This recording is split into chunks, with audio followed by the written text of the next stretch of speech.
I will call the meeting of the Everman City Council to order. It is Tuesday, July 22nd, 2025. The time is 6 o'clock. Correction, 6:01. If everybody please rise for a moment of silence, followed by Pledge of Allegiance.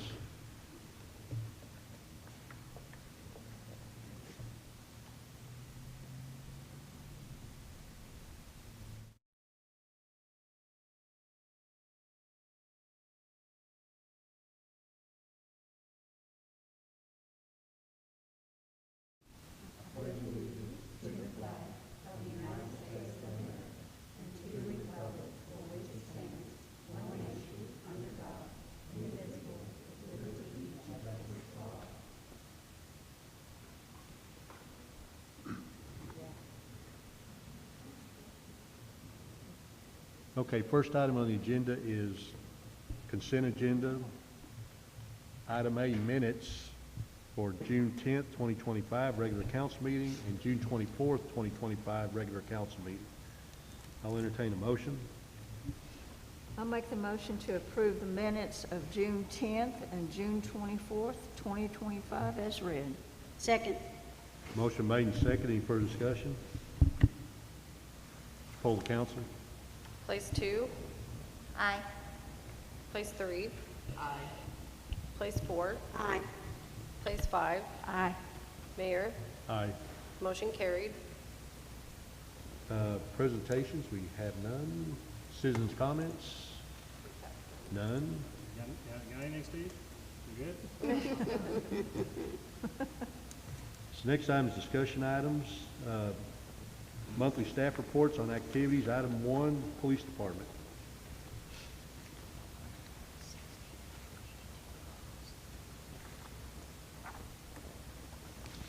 Evening, Mayor, Council. Be given the report for June 24th to July 22nd at about 3 o'clock today. Officers were dispatched to 1,682 calls for service, which included 4 traffic crashes, which were 2 minor, 2 hit and runs, which was a 50% reduction, 15 alarm calls, which were 6 business and 4 residential, which is a decrease in 6, 4 assault calls, no change, 5 assist other agencies for Tarrant County, Fort Worth, and Forest Hill, which was a 50% reduction. 2 burglary in progress calls, both were unfounded. 3 burglary investigations, 1 BMV, 2 habitation, 1 was unfounded. 26 disturbance calls, 19 general disturbance calls, 6 domestic disturbance, and 1 fight, which was a reduction of 47%. 1 deceased person, which is 50% reduction. 6 calls involving mentally ill, which was an increase of 4. 5 parking violations, reduction of 3. 21 fireworks or shots fired calls, which was an increase of 17. 3 stolen vehicle calls, 2 were unfounded, no charge, or no change. 2 suspicious persons in vehicles, or 20 suspicious persons in vehicles, was a reduction of 1. 7 thefts, 4 were unfounded, reduction of 2. 3 threat calls, which was an increase of 1. 1 man with a gun, and 2 arrests, which was a reduction of 2. Traffic enforcement activities resulted in 50 citations, 33 warnings, and 32 parking violations addressed.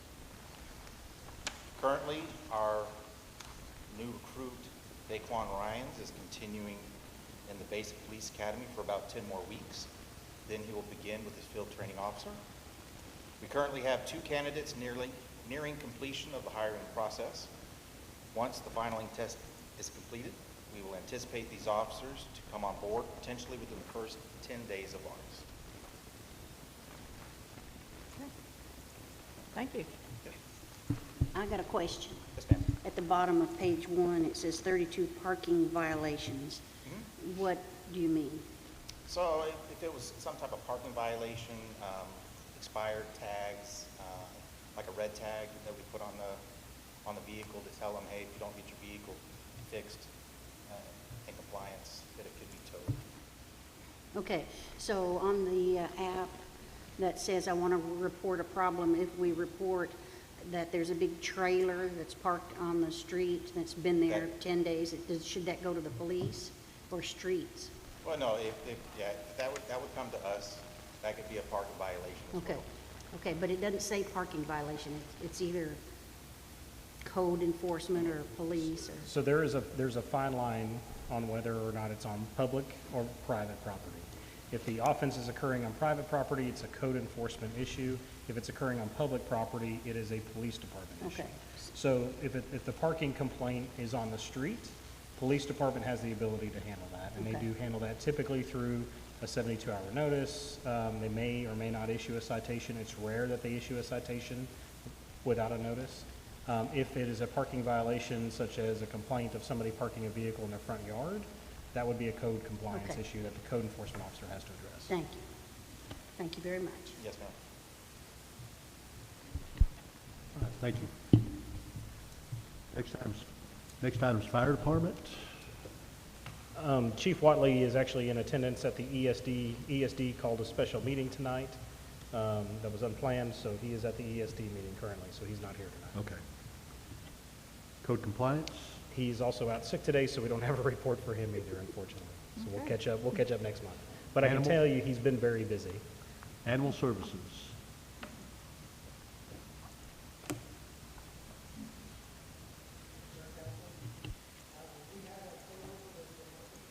Can you turn the mic on? That better? Yes. For the month of June, we did an intake of 62 dogs. And I also broke it down by jurisdiction, so you can kind of see where they're coming from, whether it's Everman or Forest Hill. We had an intake of 32 cats, which was probably the highest we've had since we started keeping data. We had a lot of newborn kittens and feral cats that came in. And for our outcomes, though, for our transfers out that go out to rescues, we had 55 that went out, which was a lot more than last year.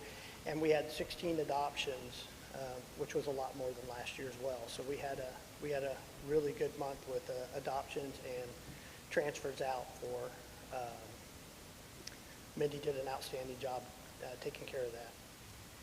And then our live release rate was 84%, which was the highest live release rate we've had for a month of June. Our live release rate for dogs only was 87%, and our cats were 69%. And a lot of those were because we had a lot of newborn kittens, sick and injured cats, and cats that we were not able to put back out in the street, into the public.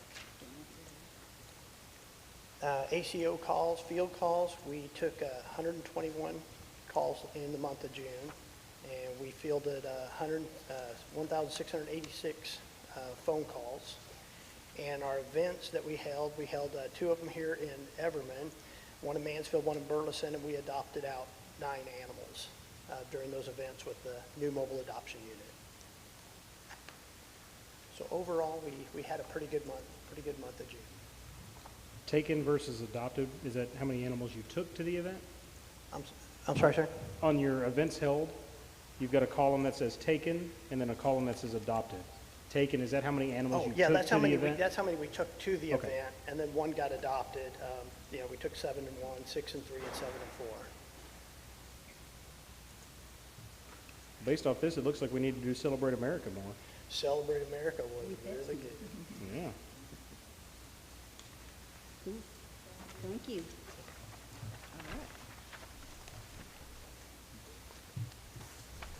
Next item is public works.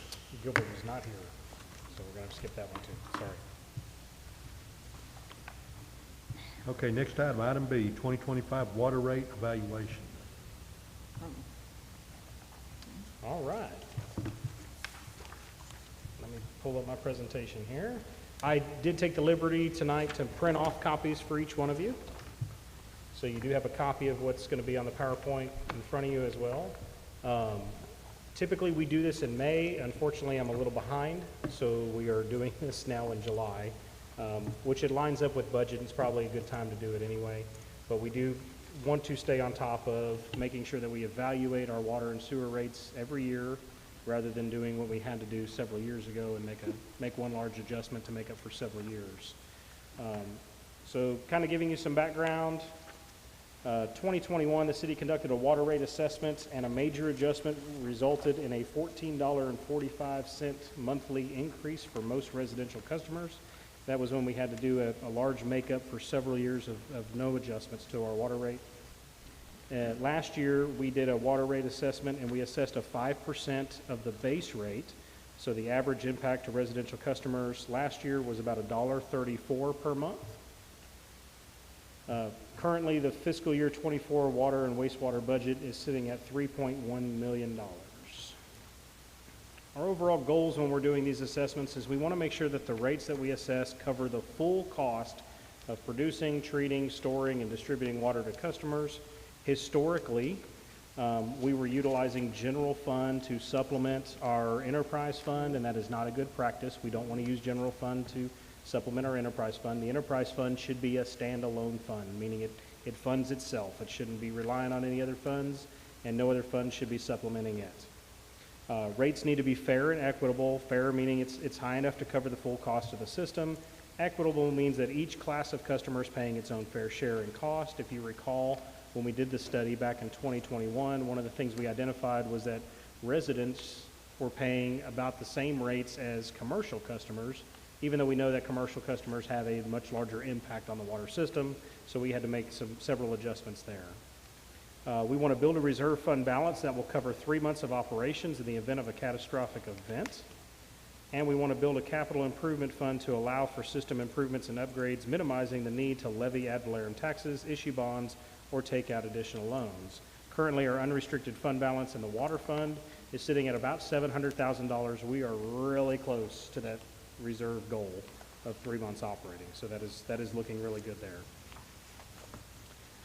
Most recent water system information, to kind of give you an idea, we have a total of 2,186 water accounts. A little over 1,600 of those are residential accounts. 317 of them are senior citizen accounts. We do have 3 senior citizen accounts that are on a 1-inch meter, and then the rest of those are commercial accounts, totaling just under 200 commercial accounts. Oh, sorry. I'm looking at the paper. I just need to look at my screen. Next slide is the residential averages based on 5,000 gallons. So what this slide is the TML survey. So each year, TML on our behalf goes out and conducts a survey statewide amongst cities based on population size, and conducts the survey on their water rates and wastewater rates, and that's what we've historically used to compare our rates to. Down at the bottom, you'll see our rates. Our water residential for 5,000 gallons is $45.16. Wastewater for the same amount of gallons is $42.08. Our water rate is slightly lower than the average, and our sewer rate is slightly higher than the average, totaling $87.24, putting us just under the statewide average for cities in the population range of 5,000 to 10,000. And that's just for water, because, It's water and sewer. not water and sewer, but not trash. It does not include trash. It doesn't include, many cities assess stormwater impact fee on their water bill. It doesn't include any of those ancillary costs. Okay. Okay, going on to the next page, increase impact comparison. This is just to give you an idea of what the impact would be. If we were to raise the rate 75 cents, it would come out to about $9 per consumer. Has a revenue impact for the water fund of about $20,000, $1.25. It's just a breakout to give you an idea of what that impact would look like to the end user, because I know that's what you're thinking about when we talk about water rates, is what is the end user experiencing.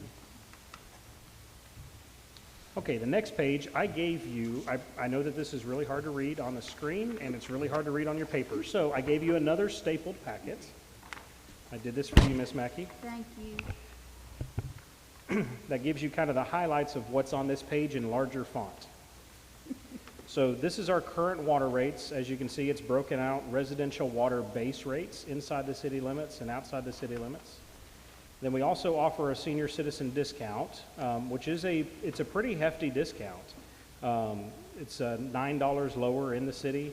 and $24 lower outside the city. So that is a very heavy discount between the senior citizen rate and the standard rate. Are you seeing? You look confused. Okay. No, I Okay. finally got it. Okay. Below that is the commercial water base rate steps, and then below that you'll see the water step rates per 1,000 gallons. So the base rate up top includes the first 1,000 gallons that are used by a consumer, and then for every 1,000 gallons over that, they are charged a rate based on the scale below. 2,000 to 5,000 gallons is $4.26 per 1,000 gallons. 6,000 to 10,000, $4.59 per gallon, and it increases as it moves along. I think that's pretty self-explanatory there. And then further down is the sewer rates, residential base rate plus a consumption rate of $2.28 per 1,000 gallons. The next page is what a 5% increase on the 5% increase impact would be. So if we were to increase our rates by 5%, which is what ultimately we're going to propose this year is a 5% increase, this is what that change looks like for each one of these. So for example, residential water base rate for a 3/4 inch main would increase by $1.41 per month on a 5%. A 1-inch meter would increase by $2.08 per month. Commercial would increase as it continues down the line on a 5% scale. You can see those there.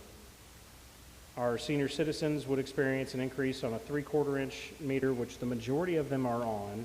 I think we only have 3 that are on a 1-inch, but the majority of them would experience a 96-cent increase. If they're on a 1-inch meter, they would experience a $1.18 increase per month. The water steps per 1,000 gallons would also increase by a very small amount, 21 cents per 1,000 gallons for 2 to 5K, 23 cents per 1,000 gallons on the 6 to 10, and so on. We are not proposing a sewer rate increase this year. Again, for the second year in a row, if you recall, last year we adjusted just the water rate portion a little bit to bring us up to the statewide average. We're still above the statewide average on sewer, so we're not proposing a change to the sewer rate, just the water rate. Okay? If you'll flip over to the next page, this is the total with the 5% increase, the proposed 2025 water rates. So a 3/4 inch base rate would become $29.52 for a 3/4 inch meter inside the city. Senior citizens would see a base rate of $20.10 for a 3/4 inch meter inside the city.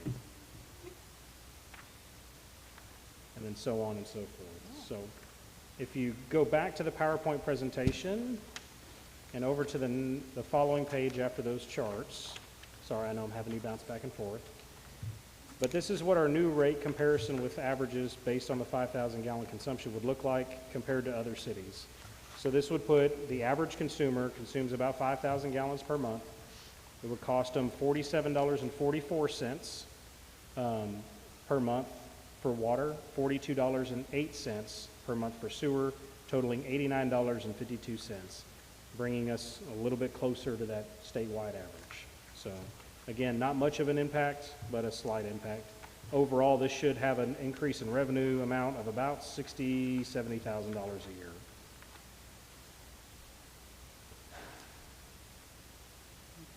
So to summarize everything, the average residential consumer would see an increase of about, and this, of course I'm saying about, so I want to make sure I'm clear for anybody who may be watching this or any citizens.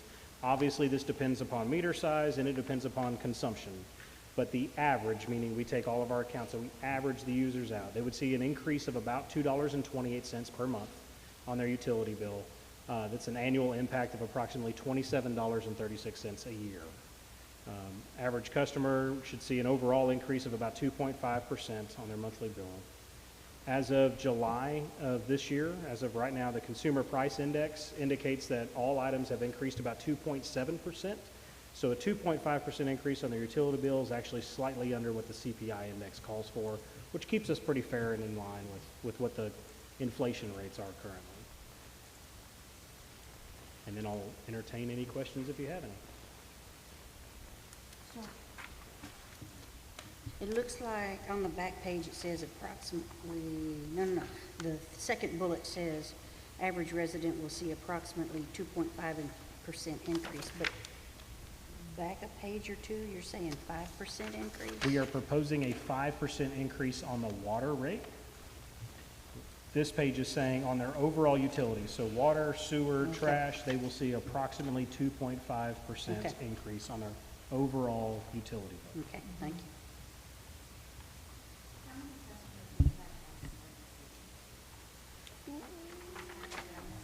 you. It's, yes, ma'am, it is, I think, is it on there? It is not on here. I don't have that information readily available, but I could pull a report and tell you. I know it's not much. Pretty much, the majority of the ones that we have that are outside the city are located on East Enon. We do service a few residential customers. I don't think we have any commercial customers outside the city. Don't know why it's doing that. I don't think we have any commercial customers outside the city at all.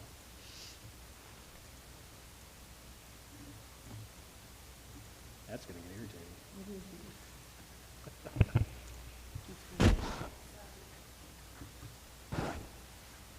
Thank you for this. No, not yet. Not yet. That's still under work. Yes, ma'am.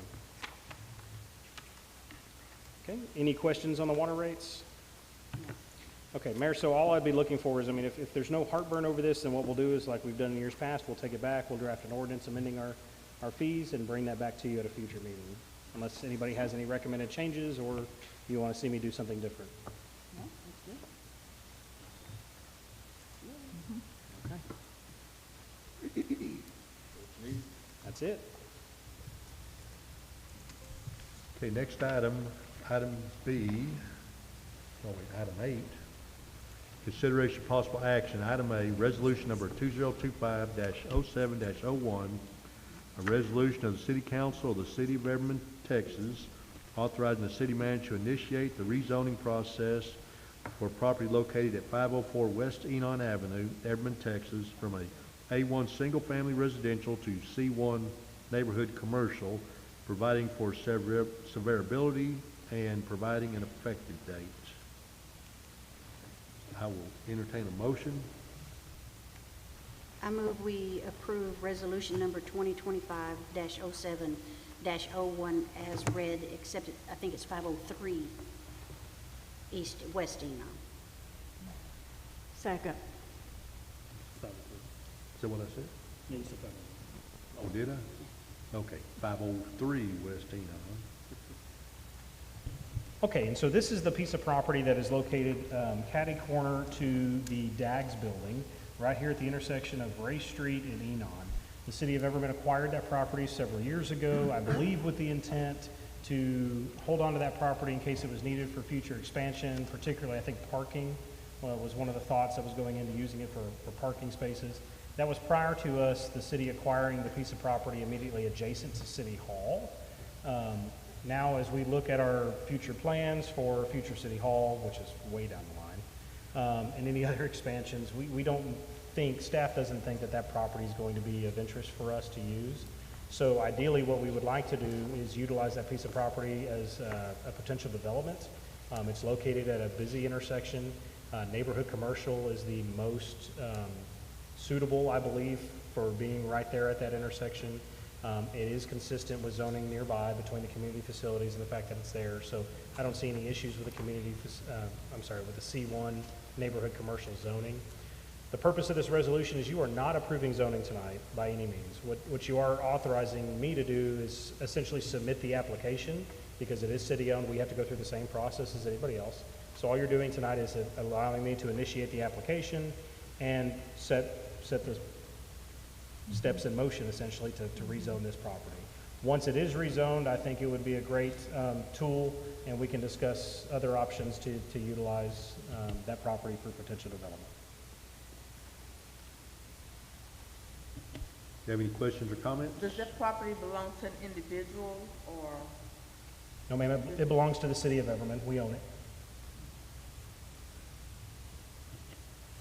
Any other questions? You said that you will not allow a convenience store. Could that be in the resolution? Well, so I don't. Or it's not preferred? We can't discuss really any of that part in this phase. We couldn't discuss any of that part really as a zoning process. That would come up when we look to market it and look to reach development agreements, then we could discuss what the intentions would be at that point. But yes, that would be the long-term goal, yes, ma'am. Obviously, we want something that is most suitable and most compatible with the neighborhood there. Any other questions? Okay, so I have a motion to approve resolution number 2025-07-01. Would you poll the council? Place 2, Aye. place 3, Aye. place 4, Aye. place 5. Aye. Mayor, Aye. motion carried. Next item, item B, resolution number 2025-07-02, resolution of the City Council of the City of Everman, Texas, appointing 3 members to the Board of Directors of the Tax Increment Financing Reinvestment Zone Number 1, TIF 1 of the City of Everman, Texas, appointing 1 member to the board to serve as chairman for the ensuing year, providing for other matters related to the board, and providing an effective date. I will entertain a motion. I'll make the motion to approve resolution 2025-07-02 as read. What are the qualifications? We will need 3 names to go with the motion to fill that in. What are the qualifications? They have to be a registered voter, be in good standing, no financial delinquency to the city, so no back taxes, no water bills owed, no code compliance issues. I don't think I think we researched this last time, they don't have to be residents of the city of Everman, but it's obviously, we would encourage them to be residents or business owners, at least have some sort of vested interest within the city to serve on this. How many times a year would they meet? I would like to. They have had only maybe 1 or 2 meetings in their history. No, we haven't. Okay, they haven't even had that. The TIF board needs to be meeting very regularly, at least quarterly, in my opinion, even if there are no proposed projects, for nothing else other than to conduct financial reviews and performance and monitor the economic impact that's happening with all the development that's occurring, get staff reports, and then obviously give the board members an opportunity to bring up any issues they would like to bring up and have posted on the agenda. A manual that discusses boards, commissions, et cetera, requires quarterly meetings. Can they be members of other boards? Like EDC or, I don't think there's anything that prohibits it, but I would be cautious. Yeah, as long as they don't conflict. Yeah. If there's a conflicting interest, then For example, if we had somebody, if there was a project that was a development project that EDC is funding, you wouldn't want that person to be conflicted on both ends. Kind of for the same reason we wouldn't encourage, you could do it, you could appoint all 3 members as council, and I think that's what was done before, but you probably don't want that because there's going to be conflicts there, because whatever's approved through TIF ultimately has to come through the council as well. So you want somebody different in there, in my opinion, somebody that's not going to have conflicts. And I know that makes it a challenge to find those people. But our recommendation would be to find individuals who have a good business mind and are willing to serve on in this capacity. I'd just kind of like to say that we don't consider people from the EDC, because if we have our EDC council and then we have our TIF council, and then something comes up that the TIF is working on, I think I just blitzed out. Try.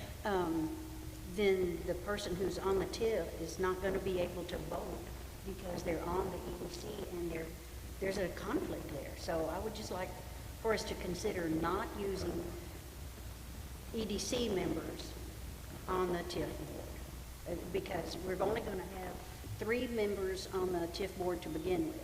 And if we drop that down to 2, that weakens the TIF board. I just think it's a conflict that we need to avoid up front. Just a thought. well, if that person that's abstains from being on, voting on EDC, could he? They can't abstain. Well, they would have to abstain if there's a conflict. They Yes, wouldn't, but they it wouldn't would- be able to, Right, but they would Yeah. have to put that conflict of interest on record up front. Well, there goes a third of the TIF board. So I just think it's going to be wiser in the long run if EDC members are not. And I'm not making a rule, I'm just saying we need to seriously consider that. Okay, and we can't take any action tonight anyway, we don't have 3 names to give. Does anybody have any names at this point? I have one, Pastor G of Sweet Home Church. I had thought about him. I think he would be good. He's not on the EDC, is he? No. Okay. no, he's not. And I think she, Councilwoman Allen had wanted to consider him for another board, but It was unfortunately he didn't. the seniors, but he Yeah. wasn't he's not a resident. Yeah, but he does couldn't have a qualify church for that here. one. Okay. But he does have a vested interest, and I'm trying to recall, is his church is not located within the TIF, correct? I don't think. Isn't it on? It's right Everman across the Parkway? street from Everman. Johnson Park? The market. Yeah, it's right next to For some reason, Johnson Park. I don't think he's in the TIF. I don't think he is He either. I has just, to be in the TIF, is that? no. Yeah. No, actually, I would recommend there not individuals who Yeah. are in the TIF because you don't want to get any You have sort of another biased input. Conflict of interest, right? Yeah. I had thought about another individual, but because his business is in the TIF, it would not be advisable to have him on that particular board, so he knows who I'm talking about. Okay, so the church is not located within the TIF, so, That's cool. yes. And he is vested in the community. He has a vested interest, so. Okay, can we do this resolution tonight with just one name? You really should have all the names. Okay. I mean, there's nothing that says you can't name one, but nothing's gonna happen. You had pointed, Just one member of the board's not gonna be able to meet. Yeah, but he can't do it. Now, there's somebody else here that Not could. in the- and I know you voiced a preference to have council members not be on the board, but I will tell you, in almost all my cities, council members make up the tourist boards. Oh, okay. Is Pastor G, have you talked to him? Is he interested in it? I talked to him, Is he interested in it? yes. Okay. Yeah, he's not in that. No? Who are you pointing at? Steve. Steve? Maybe, he's always here, so thought I'd ask. I think he's shaking his head. Victoria, is there anything that would stop if they were to appoint council members and then find somebody later that was interested or had a vested interest in serving on that board? Could they make a replacement without, I know there's a requirement for them to serve a year, but if that person was to resign Yeah, from the board? that person would need to resign, and then the council would have to name a replacement. So who is currently on there? There You are two? no member, well, yes. Technically? Technically, yes. Well, why not just give it another month and see? We're, staff would really like to get the ball rolling with this because we are coming into budget and we have talked about assessing administrative transfers that would be required. We've talked about a potential project for TIF consideration at Johnson Park. And the longer we push this back, the harder that's going to be for us to achieve within the budget cycle. Okay, here's a consideration. Leave the 2 members on that are currently on. Ask Pastor G so we can get the thing commissioned. And then when we find, because we need to continue looking, when we find 2 replacements, the 2 that are currently on it can resign and let the 2 new people on. I'm cool with that. But at least this way we get the thing generated and moving. Just a thought. I'm in agreement, so Okay. is everybody good with that? So then to clarify, Ms. Sellers, would you mind amending your motion to list the 3 names of the individuals that are on there? Sorry. What was the pastor's name? Michael G. Okay. Okay, I want to amend my motion for resolution number 2025-07-02 and to add the names of Susan Mackey, Judy Sellers, and Pastor Michael G. And we need to name the chairman. That's in the resolution also.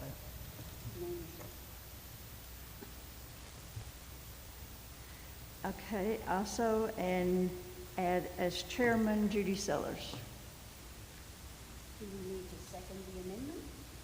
Well, we didn't get a second on the motion, Yeah. so, I second. so motion been made and seconded. Any further discussion? Would you poll the council? Place 2, Aye. place 3, Aye. place 4, Aye. place 5, Aye. place 6, Mayor, Aye. motion carried. Okay, next item, item C, resolution number 2025-07-03, a resolution of the City Council of the City of Everman, Texas, approving an interlocal agreement, memorandum of understanding between the City of Everman and the Everman Independent School District for the provision of school resource officers, SROs, authorizing the city manager to execute the agreement and providing an effective date. We'll entertain a motion. I move we approve resolution number 2025-07-03 as read. Second. Motion made and seconded. Any discussion? I just want to point out on this MOU, so this is obviously a renewal, but it is a reduction in the number of officers from 8 to 7. Obviously, I think we're all aware that schools have kind of been under the gun and have had some significant funding challenges between the state and all the different things they've been going through. And so there's a funding issue and concern that was shared. Meeting with the superintendent, the last thing in the world she wants to do is sacrifice safety and security because of a budget issue. So in looking at this, what we're looking to do is reduce the number of officers from 8 down to 7, because we had 3 police officers within the high school. She's going to replace one of those police officers with a level 3 armed security guard. So the level of safety and security will absolutely remain the same as it is today, but it's just going to be a kind of a lift off their budget to help that out. So there is a change here, so you're seeing a reduction in the cost because of a reduction in the number of officers that are assigned to the SRO. Do we have any questions or comments? No. Would you poll the council? Place 2, place 3, Aye. place 4, Aye. place 5, Aye. Mayor, Aye. motion carried. Next item, item D, ordinance number 836, an ordinance of the City of Everman, an ordinance of the City Council of the City of Everman, Texas, adopting a water conservation plan, adding to Chapter 20 of the Code of Ordinances by providing for the year-round watering and irrigation restrictions, providing for affirmative defenses and exceptions to prosecution, providing for variance procedures, providing that this ordinance shall be cumulative, providing a severability clause, providing a penalty clause? Penalty clause, penalty clause. Okay. Providing a savings clause, providing for publication in the official newspaper, and providing an effective date. I will entertain a motion. I move to approve agenda item 8D with the following amendments.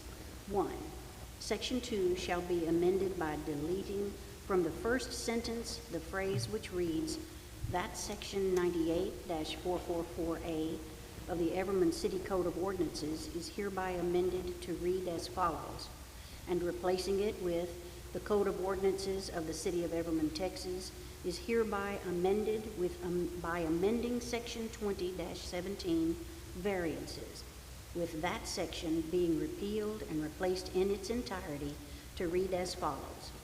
And 2, section 3 shall be amended by adding at the beginning of that section the following language. The Code of Ordinances of the City of Everman, Texas is hereby amended by amending section 20-18, lawn and landscape irrigation conservation, with that section being repealed and replaced in its entirety to read as follows. Second. Motion been made and seconded. Any discussion? What changes have been made? Do you want to explain it? Those were changes that needed to be made to make it clear to Municode, who puts our, ordinances online, exactly what needed to be changed. There were some typos, and so it wasn't quite clear for them, and I didn't want that. I mean, it's really important, so I didn't want that to get confused and not be reflected correctly. Do you have any other questions or comments? So we have a motion to approve ordinance number 836. Would you poll the council? Place 2, Aye. place 3, Aye. place 4, Aye. place 5, Aye. Mayor, Aye. motion carried. Next item is executive session. Item A, section 551.071, seek advice of the city attorney regarding consideration and possible adoption of a temporary voluntary retirement incentive program and/or a voluntary separation incentive program. The time is 6:41, and we are in executive session.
All right, I'll call the meeting back to order. The time is 7:04. Do we have any action from executive session? Yes.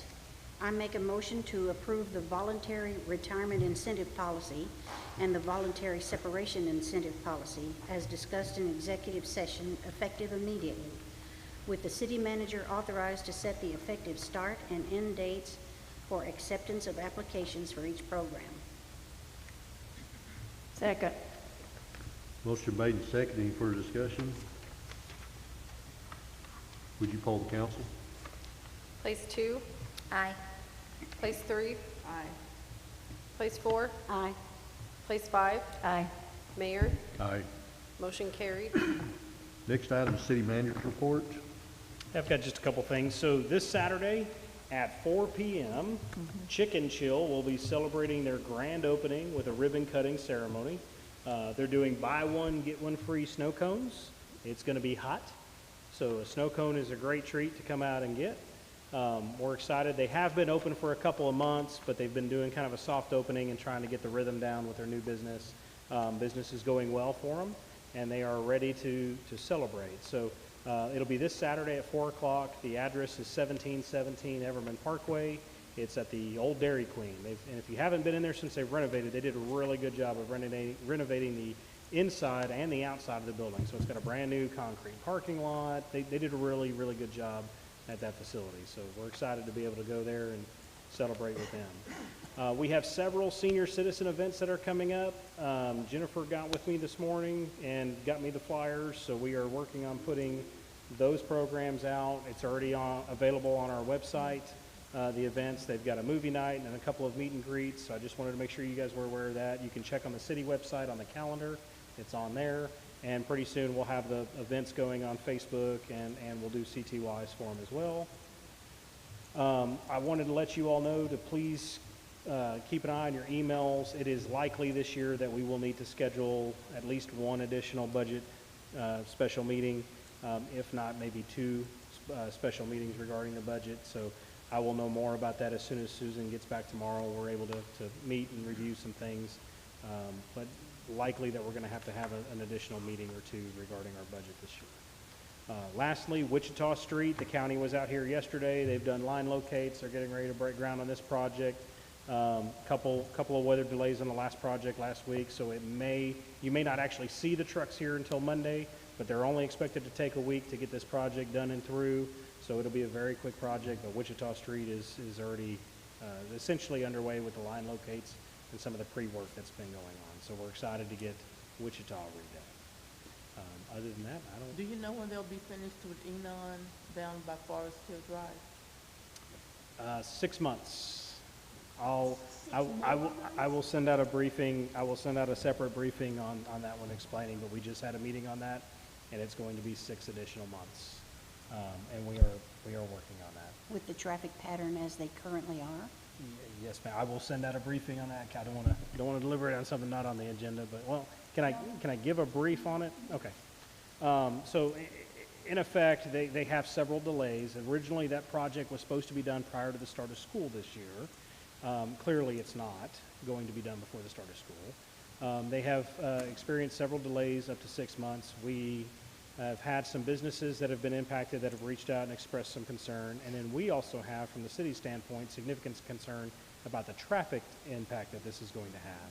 So during our meeting yesterday with the contractor on the project and the city of Fort Worth, the city of Fort Worth has agreed to provide a temporary traffic signal at the intersection of Race and Everman Parkway for the duration of construction.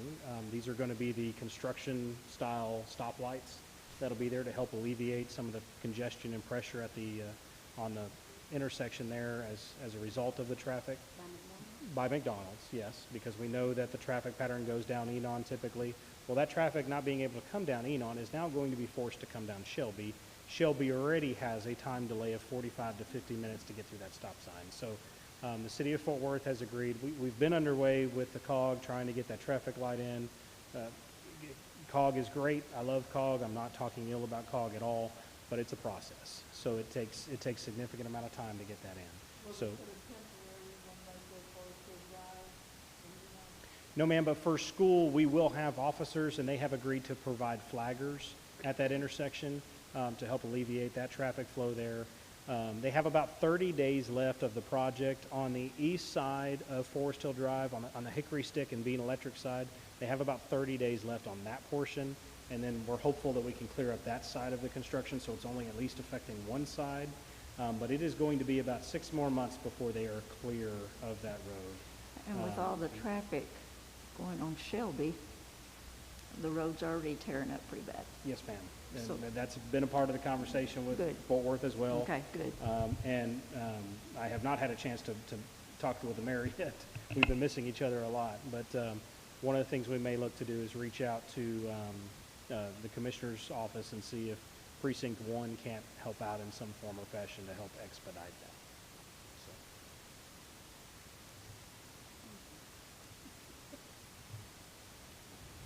All that good news.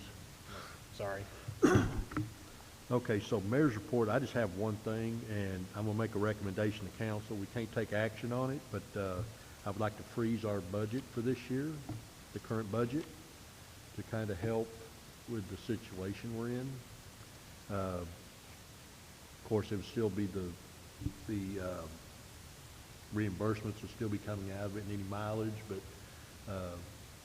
just like to leave that in there to kind of help out, and then we'll wait and see what happens with the beginning of the new budget year. Okay, what do you mean freeze? Well, just no unnecessary spending. Oh, okay, okay. Absolutely. If it's not in the budget that we've already said we're gonna honor, then nothing new. Well, I know TML's coming up, that's in October, so that would be the start of the new budget. So Right. by then, we should have an idea what next year's gonna look like, Okay. because it is in Fort Worth this year. Well, we better know by then. Yeah. Really? We have to have it adopted before then. So we should have an idea, and then we can plan accordingly. So, but other than that, that's all I have. So, with that being said, time is 7:11, and we are adjourned.